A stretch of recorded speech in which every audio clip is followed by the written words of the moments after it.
Hi friends, നാളെ economics exam +2 commerce humanities സ്റ്റുഡൻസിന് economics എക്സാമിൽ ഏറ്റവും പ്രധാനപ്പെട്ട കുറച്ച് ക്വസ്റ്റ്യൻസ് ഓർമ്മിപ്പിക്കുകയാണ് ഈ വീഡിയോയിലൂടെ. ഞാൻ നേരത്തെ കുറച്ച് സമയം മുന്നേ ഒരു വീഡിയോ ഇട്ടിട്ടുണ്ടായിരുന്നു. അതിൻ്റെ ഐക്കാർഡിൽ എല്ലാ ഇമ്പോർട്ടൻ്റായ ക്വസ്റ്റ്യൻസും ആഡ് ചെയ്തുകൊണ്ടുള്ള വീഡിയോസ് ഉണ്ട്. എങ്കിലും ചില കുട്ടികൾ ഇമ്പോർട്ടൻ്റായ ക്വസ്റ്റ്യൻസ് എന്ന് ചോദിച്ചത് കൊണ്ട് ഒന്നുകൂടി ഞാൻ ഓർമ്മിപ്പിക്കുകയാണ്. അപ്പോൾ മൈക്രോ എക്കണോമിക്സ് ഫസ്റ്റ് ചാപ്റ്ററിലേക്ക് വരികയാണെങ്കിൽ ഒരിക്കലും വിട്ട് കളയാൻ പാടില്ലാത്ത ക്വസ്റ്റ്യനാണ്. മൈക്രോ എക്കണോമിക്സ് ഫസ്റ്റ് ചാപ്റ്റർ എന്തായാലും 5 മാർക്ക് താഴെയുള്ള ക്വസ്റ്റ്യനെ നിങ്ങൾ പ്രതീക്ഷിക്കേണ്ടു. ഒരു ഒബ്ജക്റ്റീവ് ടൈപ്പ് പ്രതീക്ഷിക്കാം. അതിൽ ഒരിക്കലും വിട്ടുകളയാൻ പാടില്ലാതാണ് central problems of an economy, കേന്ദ്ര പ്രശ്നങ്ങൾ, what to produce, how to produce, for whom to produce. ഇതിൽ ഓരോന്നും ഏതിനെ സൂചിപ്പിക്കുന്നു? ഫോർ എക്സാമ്പിൾ എപ്പോഴും ചോദിക്കും, ഹൗ ടു പ്രൊഡ്യൂസ് എന്തിനെ സൂചിപ്പിക്കുന്നു? ടെക്നിക്കോ production, for whom to produce, distribution. ഇങ്ങനെയുള്ള ക്വസ്റ്റ്യൻസ് വരാൻ സാധ്യതയുണ്ട്. അതുപോലെ തന്നെ ഈ ചാപ്റ്ററിൽ മൈക്രോ മാക്രോ ഡിഫറൻസസ് ഒന്ന് ഓർത്ത് വെച്ചേക്കുക.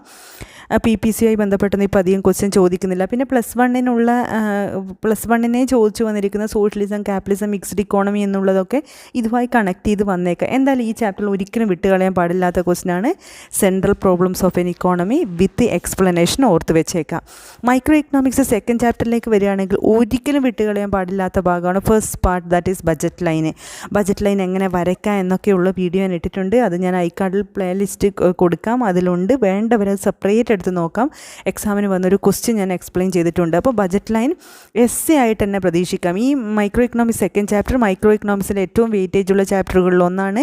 അപ്പോൾ ബജറ്റ് ലൈൻ എങ്ങനെ വരക്കാം, budget line equation, vertical intercept, horizontal intercept, slope of the budget line, income അല്ലെങ്കിൽ ഗുഡ് 1 ഗുഡ് 2 പ്രൈസ് ചേഞ്ച് ആകുമ്പോൾ what happen to budget line എന്നൊക്കെ ചോദിച്ചേക്കാം.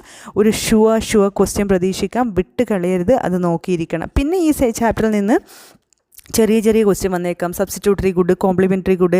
സബ്സ്റ്റിറ്റ്യൂട്ടറി ഗുഡ് നമ്മൾ പറയുമ്പോൾ എപ്പോഴും എക്സാമ്പിൾ ഓർക്കുക, ഓറഞ്ച്, ആപ്പിൾ, ചായ, കാപ്പി.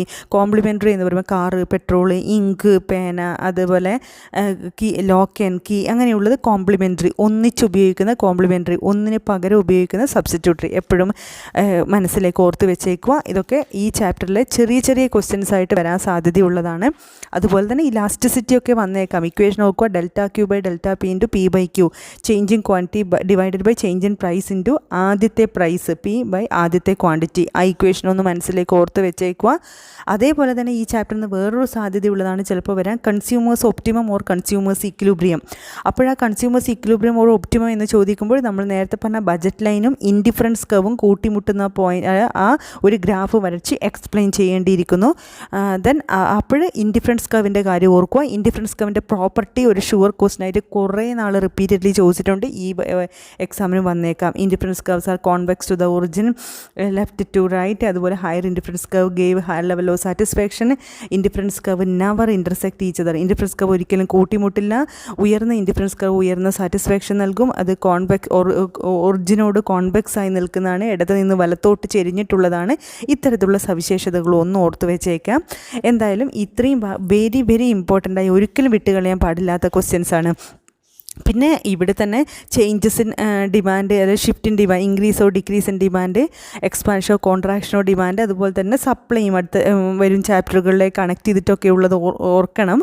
അതൊക്കെ ചിലപ്പോൾ ചോദിക്കാറുണ്ട്. എങ്കിലും വളരെ പ്രധാനപ്പെട്ടതാണ് ഞാൻ ഇവിടെ നിങ്ങളോട് ആവർത്തിച്ച് പറയുന്നത്. അതോടൊപ്പം A+ ഫുൾ മാർക്കിനൊക്കെ ശ്രമിക്കുന്നവർ ഈ സൂചിപ്പിച്ചതെല്ലാം നോക്കുക. പിന്നെ മൂന്നാമത്തെ ചാപ്റ്ററിലേക്ക് വരികയാണെങ്കിൽ ഒരിക്കലും വിട്ടുകളയാൻ പാടില്ലാത്ത ഭാഗമാണ് short run and long run, variable and fixed. അതായത് variable cost and fixed cost, short run and long run. ഇത് കണക്റ്റഡ് ആണ്. ഷോർട്ട് റൺ ഹ്രസ്വ കാലയളവ്, എല്ലാ നിവേശങ്ങളിലും മാറ്റം വരുത്താൻ പറ്റാത്ത കാലയളവ് ഷോർട്ട് റൺ, എല്ലാ നിവേശങ്ങളിലും മാറ്റം വരുത്താൻ പറ്റുന്ന കാലയളവ് ലോങ് റൺ. അതായത് അപ്പോൾ എന്താണ് വേരിയബിൾ ഇൻപുട്ട് എന്ന് പറഞ്ഞാൽ, അതായത് അപ്പോഴും നമ്മൾ ഫിക്സ്ഡ് ഇൻപുട്ടും വേരിയബിൾ ഇൻപുട്ടും കണക്റ്റ് ഓർക്കാം, ഷോർട്ട് റണ്ണും ലോങ് റണ്ണും കണക്ട് ചെയ്ത് ഓർക്കാം. എന്താ ഫിക്സ്ഡ് ഇൻപുട്ട്? ഷോർട്ട് റണ്ണിൽ മാറ്റം വരുത്താൻ പറ്റാത്ത ഇൻപുട്ടാണ് ഫിക്സ്ഡ് ഇൻപുട്ട്. വേരിയബിൾ ഇൻപുട്ട് എന്ന് പറഞ്ഞാൽ വേരി ചെയ്യുന്നത്, അതായത് ഉൽപ്പാദനം കൂടുന്നതനുസരിച്ച് വേരി ചെയ്യുന്ന. ഷോർട്ട് റണ്ണിൽ വേരിയബിൾ ഇൻപുട്ട് മാത്രമേ മാറുന്നുള്ളൂ. അതുകൊണ്ട് തന്നെയാണ് ആ ഇൻപുട്ടിന് വേരിയബിൾ ഇൻപുട്ട് എന്ന് പേര് വന്നിരിക്കുന്നു. അപ്പോൾ short run, long run, variable input, fixed input എന്നുള്ള കോൺസെപ്റ്റുകൾ കണക്ട് ചെയ്ത് ഓർത്ത് വെച്ചോളൂ. അതേപോലെ തന്നെ ഈ ചാപ്റ്ററിൽ പ്രധാനപ്പെട്ട ഒരു കാര്യമാണ് വിഭേദകാനുപാതക നിയമം, ലോ വേരിയബിൾ പ്രപ്പോർഷൻസ് അല്ലെങ്കിൽ law of diminishing marginal product, law variable proportion എന്നൊക്കെയുള്ള പേരിൽ വരാം. TP AP MP എന്നുള്ള ഗ്രാഫ് വെച്ചിട്ട് ഞാൻ ഐക്കാർഡിൽ കൊടുക്കുന്ന വീഡിയോസിൽ ഈ ഇമ്പോർട്ടൻ്റ് ഗ്രാഫ്സ് ഏതൊക്കെയാണ്, ഇമ്പോർട്ടൻ്റ് ഇക്വേഷൻസ് ഏതൊക്കെയാണ്, ഇമ്പോർട്ടൻ്റ് എസ്സേ ഏതൊക്കെയാണ്, ഒബ്ജക്റ്റീവ് ടൈപ്പ് ക്വസ്റ്റ്യൻസ് എല്ലാമുള്ള 25-ലധികം വീഡിയോസ് ഉണ്ട്. താല്പര്യമുള്ളവർക്ക് എടുത്ത് നോക്കാം. അപ്പോൾ ഈ ഗ്രാഫൊക്കെ ഞാൻ അതിൽ കൊടുത്തിട്ടുണ്ട്, അതുകൊണ്ടാണ് ഇവിടെ കാണിക്കാത്തത്. TP AP MP അത് 3 stages, increasing returns to scale, diminishing returns to scale, negative returns to scale എന്നുള്ള ആ സ്റ്റേജസ് സഹിതം ഗ്രാഫ് സഹിതം വരച്ച് പഠിക്കുക. ഒരു ചിലപ്പോൾ 5 മാർക്ക് അല്ലെങ്കിൽ ഒരു SC ആയിട്ടും ഒക്കെ വരാൻ സാധ്യതയുള്ളൊരു ക്വസ്റ്റ്യനാണ് ഈ ചാപ്റ്ററിൽ. ഷോർട്ട് റൺ ആണ് വിഭേദകാനുപാത നിയമം, ഒരു ഷോർട്ട് റൺ പ്രൊഡക്ഷൻ ഫംഗ്ഷനാണ് ലോ വേരിയബിൾ പ്രപ്പോർഷൻ. അതുപോലെ തന്നെ laws of returns to scale ഒരു ലോങ് റൺ പ്രൊഡക്ഷൻ ഫംഗ്ഷനാണ്. അവിടെ increasing return, constant return, diminishing return എന്നുള്ള 3 സ്റ്റേജസ് ആണ്. അതുപോലെ തന്നെ ഈ ചാപ്റ്ററിൽ പ്രധാനപ്പെട്ട ഒരു ഗ്രാഫാണ്, ഞാൻ ഐക്കാർഡിൽ കൊടുത്തിട്ടുണ്ട് എങ്കിലും ഇവിടെ ഓർമ്മിപ്പിക്കുന്നു. നമ്മൾ TC അതുപോലെ TVC TFC ഒരു സ്ട്രെയിറ്റ് ലൈനാണ്. TVCയും TCയും ഇൻവേർട്ടഡ് ഷേപ്പ് ഗ്രാഫാണ്. ആ ഗ്രാഫിൻ്റെ വരച്ച് അത് ആ ഡാറ്റ ടേബിളിൽ ഫില്ല് ചെയ്യാൻ ചോദിക്കും. അതിനെ ബേസ് ചെയ്തിട്ട് ഗ്രാഫ് വരക്കാനും ചോദിക്കാറുണ്ട്, വിട്ട് കളയരുത്. അതുപോലെ തന്നെ ഈ ചാപ്റ്ററിൽ ഈ 3ാമത്തെ ചാപ്റ്റർ നല്ല വെയിറ്റേജ് ഉള്ളൊരു ചാപ്റ്ററാണ്. AC MCയും തമ്മിലുള്ള റിലേഷൻസ്, 2 U ഷേപ്പ് കർവാണ് AC MCയും, അവ തമ്മിലുള്ള റിലേഷൻഷിപ്പ് ഓർത്ത് വെക്കുക. അതുപോലെ തന്നെ ഈ ചാപ്റ്ററിൽ വേറൊരു കാര്യം, നമ്മുടെ AFCയുടെ ഷേപ്പ് ചോദിച്ചേക്കാം, റെക്റ്റാങ്കുലർ ഹൈപ്പർബോള ഷേപ്പ്. ഞാൻ ഗ്രാഫുകളൊക്കെ കൊടുത്തിട്ട് ഇതെല്ലാം പ്രത്യേകം പറഞ്ഞിട്ടുണ്ട്. 3ാമത്തെ ചാപ്റ്ററിൽ ഇത് പ്രധാനപ്പെട്ടതാണ്. 4ാമത്തെ ചാപ്റ്ററിലേക്ക് വരികയാണെങ്കിൽ വളരെ വളരെ പ്രധാനപ്പെട്ട ഒരു ക്വസ്റ്റ്യനാണ് features of perfect competition. Perfect കോമ്പറ്റീഷൻ്റെ സവിശേഷതകൾ എന്താണ്? അതേപോലെ തന്നെ ഈ ചാപ്റ്ററിൽ പെർഫെക്റ്റ് കോമ്പറ്റീഷൻ്റെ ഈക്വിലിബ്രിയം കണ്ടീഷൻ അല്ലെങ്കിൽ പ്രോഫിറ്റ് മാക്സിമൈസേഷൻ സിറ്റുവേഷനെ perfectly competitive market situation condition with ഗ്രാഫാണ് അവിടെ ചോദിക്കുക. അപ്പോൾ കണ്ടീഷൻ എഴുതുക, MC = MR, MC cut MR from below, price is equal to greater than AVC in the short run and AC in the long run എന്നുള്ള 3 conditions equation രൂപത്തിൽ എഴുതിയിട്ട് graph വരച്ച് explain ചെയ്യാൻ പഠിക്കണം. വളരെ വളരെ ഷുവർ ക്വസ്റ്റ്യൻ ആണ് അവിടെ വരുന്നത്. അതുപോലെ തന്നെ ഇവിടെ shut down point, break even point, അതൊക്കെ ഒബ്ജക്റ്റീവ് ടൈപ്പ് നമുക്ക് പ്രതീക്ഷിക്കാവുന്നതാണ്. അതൊന്നും വിട്ടുകളയത്. അതുപോലെ factors determining the supply curve, ഒരു സപ്ലൈയെ ബാധിക്കുന്ന ഘടകങ്ങൾ എന്തൊക്കെയാണ്, തീരുമാനിക്കുന്ന ഘടകങ്ങൾ ഏതൊക്കെയാണ്, ഇലാസ്റ്റിസിറ്റി ഓഫ് സപ്ലൈ. അവിടെ സെക്കൻഡ് ചാപ്റ്ററിൽ changes in demand, increasing decreasing, expansion contraction പറഞ്ഞതുപോലെ ഇവിടെ സെയിം സപ്ലൈയും വരുന്നുണ്ട്. അതുമൊക്കെ നോക്കാം. പക്ഷേ വളരെ വളരെ പ്രധാനപ്പെട്ട ഈ ചാപ്റ്ററിലെ ക്വസ്റ്റ്യനാണ് TP AP MP. അതുപോലെ ലോ വേരിയബിൾ പ്രപ്പോർഷൻ, അതുപോലെ റിട്ടേൺസ് ടു സ്കെയിൽ, അതിൻ്റെ സ്റ്റേജസ് ഇൻക്രീസിങ്, ഡിമിനിഷിങ്, നെഗറ്റീവ് അല്ലെങ്കിൽ ലോങ് റൺ വരുമ്പോൾ increasing, constant, diminishing stages, plus നമ്മുടെ അടുത്തൊരു ഗ്രാഫ് TC TVC TFC. ഇത് 2 ഗ്രാഫ് വിത്ത് എക്സ്പ്ലനേഷൻ വളരെ വളരെ പ്രധാനപ്പെട്ടതാണ്, ഒരിക്കലും വിട്ടുകളയാൻ വേണ്ടി പാടില്ല. ഈ 4ാമത്തെ ചാപ്റ്ററിൽ നമ്മൾ വരികയാണ്. 4ാമത്തെ ചാപ്റ്ററാണിത്. പിന്നെ 5ാമത്തെ ചാപ്റ്റർ, ഒരു ചാപ്റ്ററും കൂടി ഇവിടെ ഉള്ളൂ. മൈക്രോ ഇക്കണോമിക്സിൽ വരികയാണെങ്കിൽ 5ാമത്തെ ചാപ്റ്റർ മാർക്കറ്റ് ഇക്വിലിബ്രിയമാണ്. നല്ല വെയിറ്റേജ് ഇപ്പോൾ ഈ ചാപ്റ്ററിന് വരുന്നുണ്ട്. ഇവിടെ ആദ്യം തരുക ഒരു ഡിമാൻഡ് ഇക്വേഷൻ, ഒരു സപ്ലൈ ഇക്വേഷൻ തന്നിട്ട് ഇക്വിലിബ്രിയം പ്രൈസ് ആൻഡ് ക്വാണ്ടിറ്റി കാണാൻ വേണ്ടി പറയും. അപ്പോൾ ഇക്വിലിബ്രിയം പ്രൈസ് ആൻഡ് ക്വാണ്ടിറ്റി കാണാൻ demand is supply SS = DD എന്ന് എഴുതുക. 2 ഇക്വേഷനും ഈക്വൽ ടു ചെയ്യുക, സോൾവ് ചെയ്യുക. അത് ചെയ്തിട്ടുള്ളതും ഞാൻ വീഡിയോ ഇട്ടിട്ടുണ്ട്, ഐക്കാർഡിൽ ഉണ്ടാവും, നോക്കിയാൽ കാണാൻ വേണ്ടി പറ്റും. അപ്പോൾ ഇക്വിലിബ്രിയം പ്രൈസ് എത്രയാണ്, ഇക്വിലിബ്രിയം ക്വാണ്ടിറ്റി എത്രയാണെന്ന് കണ്ടുപിടിക്കുക. അതൊരു 2 മാർക്സിനൊക്കെയാണ് ചോദിക്കുക.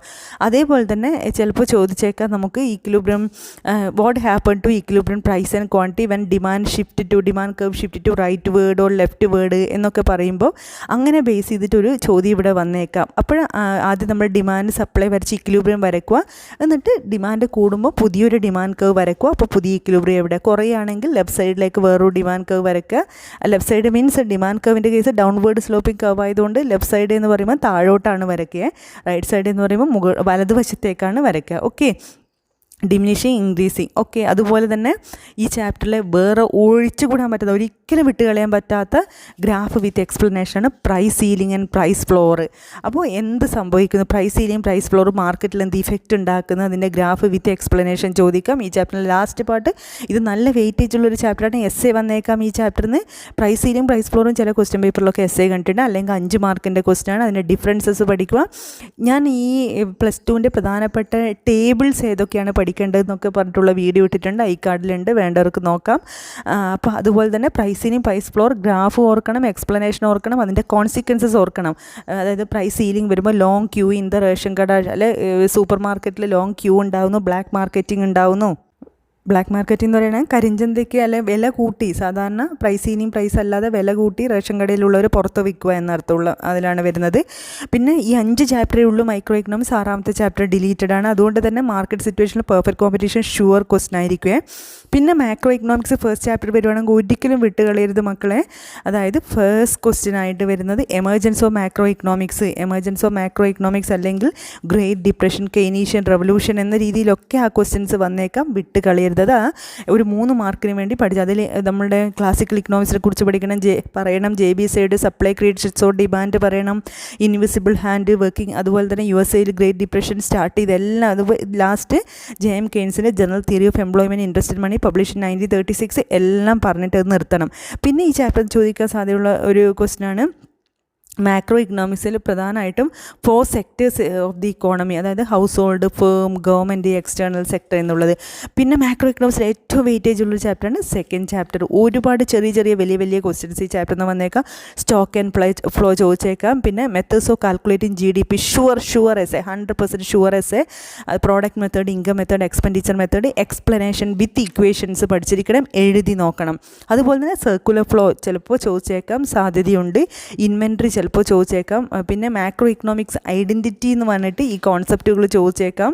അതായത് വളരെ പ്രാധാന്യമുള്ളൊരു ചാപ്റ്ററാണ് ഈ സെക്കൻഡ് ചാപ്റ്റർ. പിന്നെ GDP ഡീഫ്ലാറ്റർ ചോദിച്ചേക്കാം. അതായത് nominal GDP by real GDP into 100. പിന്നെ GDP ഒരു ഗുഡ് വെൽഫെയർ മെഷറിംഗ് ടൂൾ ആണോ എന്ന് ചോദിച്ചേക്കാം. അപ്പോൾ അല്ല, എന്തുകൊണ്ട് എന്നുള്ളത് എക്സ്പ്ലെയിൻ ചെയ്യാൻ ചാപ്റ്ററിൻ്റെ ലാസ്റ്റ് പാർട്ടാണ്. ഇതെല്ലാം വളരെ പ്രധാനപ്പെട്ടതാണ്. സെപ്പറേറ്റ് ആൻസർ അടക്കം വേണമെങ്കിൽ നിങ്ങൾക്ക് ഐക്കാർഡിൽ നോക്കാം. വിട്ടുകളയത് മാക്രോ ഇക്കണോമിക്സിലെ സെക്കൻഡ് ചാപ്റ്റർ വിട്ടുകളിയില്ല, അത് മുഴുവൻ പഠിച്ചോളൂ. അതുപോലെ തന്നെ മൈക്രോ ഇക്കണോമിക്സിലെ ലാസ്റ്റ് ചാപ്റ്റർ വിട്ട് കളയരുത്. 5ാമത്തെ ചാപ്റ്റർ വിട്ടുകളത് പ്രൈസ് സീലിംഗ്, പ്രൈസ് ഫ്ലോർ. അതേപോലെ തന്നെ ഇക്വേഷൻസ് സോൾവ് ചെയ്യുന്നതും ഡിമാൻഡ് സപ്ലൈയിലും മാറ്റം വരുമ്പോൾ ഇക്വിലിബ്രിയം പ്രൈസ് ആൻഡ് ക്വാണ്ടിറ്റിയിൽ വരുന്ന മാറ്റങ്ങളൊന്നും വിട്ട് കളയരുത്. അത് വളരെ പ്രധാനപ്പെട്ട ചാപ്റ്ററാണ് മാക്രോ ഇക്കണോമിക്സ് സെക്കൻഡ് ചാപ്റ്റർ. അതേപോലെ തന്നെ ഇത്രത്തോളം വരില്ലെങ്കിൽ തൊട്ട് താഴെ വരുന്നതാണ് macro economics third chapter, money and banking. അതായത് ഫങ്ഷൻസ് ഓഫ് മണി സിമ്പിളാണ്, പഠിച്ചു വെക്കണം. Functions of money. പിന്നെ ബാങ്കിങ്ങിൽ റിസർവ് ബാങ്ക് ഓഫ് ഇന്ത്യയുടെ ഫങ്ഷൻസ് പഠിക്കാൻ ജസ്റ്റ് വായിച്ചാൽ തന്നെ നമുക്ക് കിട്ടും. പിന്നെ monetary policy of reserve bank of India, bank rate, open market operations, moral suasions, അതേപോലെ തന്നെ SLR, CRR, ഇതൊക്കെ ഇൻഫ്ലേഷൻ ഡിഫ്ലേഷൻ ടൈപ്പിൽ എങ്ങനെ വർക്ക് ചെയ്യുന്നു. പിന്നെ നമ്മൾ പ്രിൻറ്റിംഗ് ഓഫ് കറൻസീസ്, ലാസ്റ്റിൽ വരുന്ന കാര്യങ്ങൾ, പണിഷ്മെൻറ്റ്, പീനൽ ആക്ഷൻസ് എല്ലാം എഴുതാവുന്നതാണ്. മാർജിനൽ റിക്വയർമെൻറ്റ്, ഈ പോയിൻറ്റ്സ് എല്ലാം ചേർത്ത് ഒരു essay ആക്കി വെക്കുക. പിന്നെ കമേഴ്ഷ്യൽ ബാങ്കിൻ്റെ ഫങ്ഷൻസ് ഓർത്ത് വെക്കാം.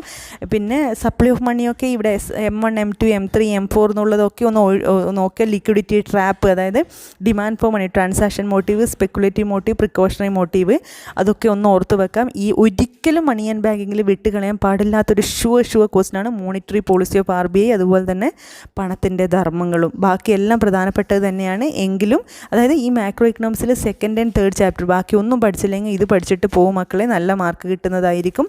മോണിറ്ററി പോളിസി ഒരിക്കലും വിട്ടുകളയരുത്. essay വന്നില്ലെങ്കിൽ 5 മാർക്കിൻ്റെ തന്നെ ഉണ്ടാവും. പിന്നെ അടുത്ത ചാപ്റ്റർ വരികയാണെങ്കിൽ ഒരു സ്മോൾ ചാപ്റ്ററാണ്. ഇവിടെ ഒരു ചെറിയ കോൺസെപ്റ്റ് എന്നുള്ള 2 സെക്ടർ മോഡലാണ് വരുന്നത്. അതായത് ഇൻകം ഡിറ്റർമിനേഷനിൽ പക്ഷേ ex ante, ex post, aggregate demand, AD = C+I എന്നൊക്കെയുള്ള ഇക്വേഷൻസ്. അതുപോലെ MPC, MPS, MBC + MBS = 1. അതുപോലെ ഇഫക്റ്റീവ് ഡിമാൻഡ്, AD കവും AS കവും വരയ്ക്കുന്നത് രണ്ടും കൂടി ചേരുന്ന പോയിൻ്റ് ഇഫക്റ്റീവ് ഡിമാൻഡ്, അതൊക്കെ. അതുപോലെ ലാസ്റ്റ് പാരഡോക്സ് ഓഫ് ത്രിഫ്റ്റ് പറയുന്ന ഒരു സ്മോൾ ചാപ്റ്റർ വിത്ത് ഒരു 3-4 മാർക്സിനൊക്കെ ക്വസ്റ്റ്യൻസ് വരാം. ഇത് മാർക്സിൻ്റെ ഒക്കെ കട്ട് ആൻഡ് റൈറ്റ് ആയിരിക്കില്ല, ചെറിയ മാറ്റങ്ങളൊക്കെ ഉണ്ടാവും. പക്ഷേ ഒന്ന് ഇത് പഠിച്ചു വെച്ചേക്കും. ഇതിൻ്റെ കണക്ഷനാണ് 5th ചാപ്റ്ററിൽ, അടുത്ത മാക്രോ ഇക്കണോമിക്സിലെ തൊട്ടടുത്ത ചാപ്റ്ററിൽ നമ്മൾ വരുന്നത്. അത് വരുമ്പോഴേക്കും നമുക്ക് ബജറ്റുമായി ബന്ധപ്പെട്ട കാര്യം പ്രധാനമായിട്ട് വരുന്നത്. അതായത് ഗവൺമെൻറ് ഫങ്ഷൻസ് ആൻഡ് സ്കോപ്പ് എന്ന് പറയുമ്പോൾ അതിൽ പ്രധാനമായിട്ട് നമ്മുടെ government function, allocation function, distribution function, stabilization function, അത് ഫങ്ഷൻസ് ഓഫ് എ ബജറ്റ് എന്ന് പറഞ്ഞിട്ടും ചോദിക്കാറുണ്ട്. പിന്നെ ഗവൺമെൻറ് ബജറ്റിൻ്റെ components, revenue budget, capital budget, ആ ഫ്ലോ ചാർട്ട് എന്നുള്ള രീതിയിൽ വരച്ച് വെച്ചിട്ടുണ്ടാവും. അത് വിത്ത് എക്സ്പ്ലനേഷൻ പഠിച്ച് വെച്ചേക്കുക ഷുവർ. അതങ്ങനെ തന്നെ എക്സാമിന് ചോദിക്കാറുണ്ട്. അതായത് കോമ്പണൻസ് ഓഫ് ഗവൺമെൻറ് ബജറ്റിൻ്റെ ഭാഗങ്ങൾ ഏതൊക്കെയാണ്? Revenue budget, capital budget, revenue receipts and revenue expenditure എന്ന രീതിയിലുള്ള, ഞാൻ ഡീറ്റെയിൽ ആയി പറയുന്നില്ല, വീഡിയോ നീണ്ടു പോകുന്നതുകൊണ്ട് അതൊരു നല്ല രീതിയിൽ പഠിച്ചു വെക്കുക. ചിലപ്പോൾ ആ ചാർട്ട് അങ്ങനെ തന്നിട്ട് ചില കോളംസ് വിട്ടിട്ടൊക്കെ ചോദിക്കും. അതുപോലെ ഈ ചാപ്റ്ററിൽ നിന്ന് ചില പ്രോബ്ലംസും ചിലപ്പോൾ വന്നേക്കാം. ഫിസിക്കൽ ഡെഫിസിറ്റ്, പ്രൈമറി ഡെഫിസിറ്റ്, അതൊക്കെ ചിലപ്പോൾ അപ്പോൾ ക്വസ്റ്റ്യൻസ് അതായത് പ്രോബ്ലം ആയിട്ട് വരാം. പ്രോബ്ലം വരുമ്പോൾ ഇക്വേഷൻ പഠിച്ച് വെച്ചാൽ മതി, ബാക്കി നമുക്ക് സബ്സ്റ്റിറ്റ്യൂട്ട് ചെയ്യാൻ പറ്റുന്നതേ ഉള്ളൂ. ദെൻ അവിടെ ഈ മാക്രോ ഇക്കണോമിക്സ് 4-ാമത്തെയും 5-ാമത്തെയും ചാപ്റ്ററിനെ കണക്ട് ചെയ്ത് മൾട്ടിപ്ലയർ ചോദിച്ചേക്കാം. അതായത് income multiplier, expenditure multiplier, output multiplier, 1/1 - C. C means MPC ആണ് ഉദ്ദേശിക്കുന്നത്. അതുപോലെ തന്നെ ഈ 5-ാമത്തെ ചാപ്റ്ററിൽ ടാക്സ് മൾട്ടിപ്ലറും ട്രാൻസ്ഫർ പേയ്മെൻറ്റ് മൾട്ടിപ്ലറും വന്നേക്കാം. അത് transfer payment multiplier C/1 - C, tax multiplier ആണെങ്കിൽ -C/1 - C. ഇക്വേഷൻസ് ഒക്കെ ഞാൻ ഓർമ്മിപ്പിച്ചിട്ടുണ്ട്. അത് നിങ്ങൾക്ക് വേണമെങ്കിൽ ഐകാർഡിൽ എടുത്ത് നോക്കാവണം. അല്ലെങ്കിൽ നിങ്ങൾ ഈ പറയുന്നത് കേട്ട് നിങ്ങളുടെ ടെക്സ്റ്റ് ബുക്ക് മാത്രം വെച്ച് പഠിച്ചാലും മതി. വീഡിയോസ് ഒന്നും കാണുന്ന ഒരു നിർബന്ധവും ഇല്ല. നിങ്ങൾ ടെക്സ്റ്റ് ബുക്കിൽ വെച്ച്, പിന്നെ ഒരു സാധ്യതയുള്ളതാണ് ഈ 5-ാമത്തെ ചാപ്റ്റർ ബേസ് ചെയ്ത് ഡെഫിസിറ്റ് റിഡക്ഷൻ പോളിസി, അതായത് സമ്പദ്ഘടനയിലെ ഡെഫിസിറ്റ്, അതായത് സാമ്പത്തിക ക്രൈസിസിനെ മേക്കപ്പ് ചെയ്യാൻ വേണ്ടി ഗവൺമെൻറ്റിന് ഫോളോ ചെയ്യാൻ പറ്റുന്ന പോളിസീസ് എന്തൊക്കെയാണ്. മേക്കിംഗ് ടാക്സ് കളക്ഷൻ ഇഫക്റ്റീവ്, അതുപോലെ തന്നെ cutting down the wasteful government expenditures, selling shares of public sector undertakings, അങ്ങനെയുള്ള പോയിൻറ്റ്സൊക്കെ വളരെ പ്രധാനമായിട്ട് മനസ്സിൽ ഓർത്ത് വെക്കുക. ഒറ്റ തവണ വായിച്ചാൽ തന്നെ അതൊക്കെ ആൻസർ ചെയ്യാൻ വേണ്ടി നമുക്ക് പറ്റും. കാരണം എന്താ, നമ്മുടെ റിയൽ ലൈഫിൽ തന്നെ നമുക്ക് അറിയാവുന്ന കാര്യമാണ്. സാമ്പത്തിക പ്രതിസന്ധി വരുമ്പോൾ നമ്മുടെ അനാവശ്യ ചിലവുകൾ ഒഴിവാക്കുക, കിട്ടാനുള്ള പണങ്ങളൊക്കെ പിടിച്ചെടുക്കുക, അല്ലെങ്കിൽ നമ്മുടെ കയ്യിൽ എന്തെങ്കിലും വിൽക്കാനുണ്ട്, വിറ്റ് വരുമാനം ഉണ്ടാക്കാനുണ്ടെങ്കിൽ ചെയ്യുക. അതൊക്കെ എന്നും നമുക്ക് അറിയുന്നതാണ്. അതുകൊണ്ടൊന്നും ഇവിടെ വായിച്ചാൽ നമുക്ക് കിട്ടും. അതുപോലെ തന്നെ മാക്രോ ഇക്കണോമിക്സ് ലാസ്റ്റ് ചാപ്റ്ററിന് ലിങ്കേജസ് ഇൻ ഇൻ്റർനാഷണൽ ട്രേഡ് എന്ന് പറയുമ്പോൾ product market linkage, factory market linkage, financial market linkage ഒന്ന് മനസ്സിൽ ഓർത്ത് വെച്ചേക്കുക. പിന്നെ BOT and BOP, balance of trade and balance of payment. അതിൽ തന്നെ balance of payment accounting, current account, capital account, official reserve and settlement account, errors and omission, ആ accounts എല്ലാം ഒന്ന് ഓർത്ത് വെച്ചേക്കുക. അതുപോലെ തന്നെ എക്സ്ചേഞ്ച് റേറ്റിൽ വരുമ്പോൾ fixed exchange rate and flexible exchange rate graph സഹിതം ഓർത്ത് വെച്ചോളൂ, വരാൻ സാധ്യതയുണ്ട്. അതുപോലെ തന്നെ ഇത് ലാസ്റ്റ് ചാപ്റ്റർ ഓപ്പൺ ഇക്കോണമി വരുന്നതാണ്. അതുകൊണ്ട് തന്നെ ഇമ്പോർട്ട് മൾട്ടിപ്ലറും എക്സ്പോർട്ട് മൾട്ടിപ്ലറുമായി ബന്ധപ്പെട്ട ഇക്വേഷൻസും ഒന്ന് നോക്കി വെച്ചോളൂ. ഇത്രയുമാണ് ഈ ചാപ്റ്റേഴ്സിൻ്റെ സമ്മറി. അതായത് നമുക്ക് 12 ചാപ്റ്റർ ഉണ്ടെങ്കിൽ അതിലൊരു ചാപ്റ്റർ പോയി ഏകദേശം 11 ചാപ്റ്ററേ ഉള്ളൂ. ഫാസ്റ്റ് ഞാനൊന്ന് ഓർമ്മിപ്പിച്ചതാണ്. പ്രത്യേക separate equations, separate graph, essay, short ക്വസ്റ്റ്യനൊക്കെ ഞാൻ ഇട്ടിട്ടുണ്ട് മുൻകാലങ്ങൾ. അതുകൊണ്ട് അതൊന്നും വീണ്ടും ഇടുന്ന കാര്യമില്ല. ഇതൊന്ന് കവർ ചെയ്ത് പോയതാണ്. നിങ്ങൾക്ക് എവിടെ നിന്ന് വേണമെങ്കിലും ഇത് കേൾക്കാവുന്നതാണ്. ഇത് കേട്ട് വെച്ചുകൊണ്ട് നിങ്ങൾ ടെക്സ്റ്റ് ബുക്ക് വെച്ചുകൊണ്ട് നിങ്ങളുണ്ടാക്കിയ നോട്ട് വെച്ചുകൊണ്ട് പഠിച്ചോളൂ. അല്ല വീഡിയോസ് കണ്ടിട്ടാണ് പഠിക്കാനുള്ളവർക്ക് അത് കാണാം. അതൊക്കെ നിങ്ങളുടെ ഇഷ്ടം. എങ്ങനെയായാലും മക്കളെ നിങ്ങൾ പഠിച്ചിട്ടുണ്ടാവണം. ഓക്കെ, നാളത്തെ എക്സാം ഫുൾ ഈസി ആയിരിക്കണം. ഈസി ആക്കണം നിങ്ങൾ. ക്വസ്റ്റ്യൻസ് എങ്ങനെയോ വരട്ടെ, 1, 2, 3 തവണ ക്വസ്റ്റ്യൻ വായിക്കുക. അപ്പോഴും നിങ്ങൾക്ക് മനസ്സിലാവും ഇത് നമ്മൾ പഠിച്ച നമുക്ക് അറിയുന്ന ആൻസർ ആണ് എന്ന് അതവിടെ എഴുതി വെക്കുക. ദെൻ അതായത് ഈ ചാപ്റ്ററിൽ ഈ പറഞ്ഞതിനപ്പുറം ചോദിക്കാനില്ല. ക്വസ്റ്റ്യൻസ് മാറിയേക്കാം, നേരെ ആയേക്കാം, വളഞ്ഞേക്കാം, പക്ഷേ ആൻസർ നമ്മളെ കയ്യിലുണ്ടെങ്കിൽ വേണ്ടടുത്ത് ഇട്ട് കൊടുക്കുക. Wish you all the best. Maximum mark വാങ്ങുക. God bless U.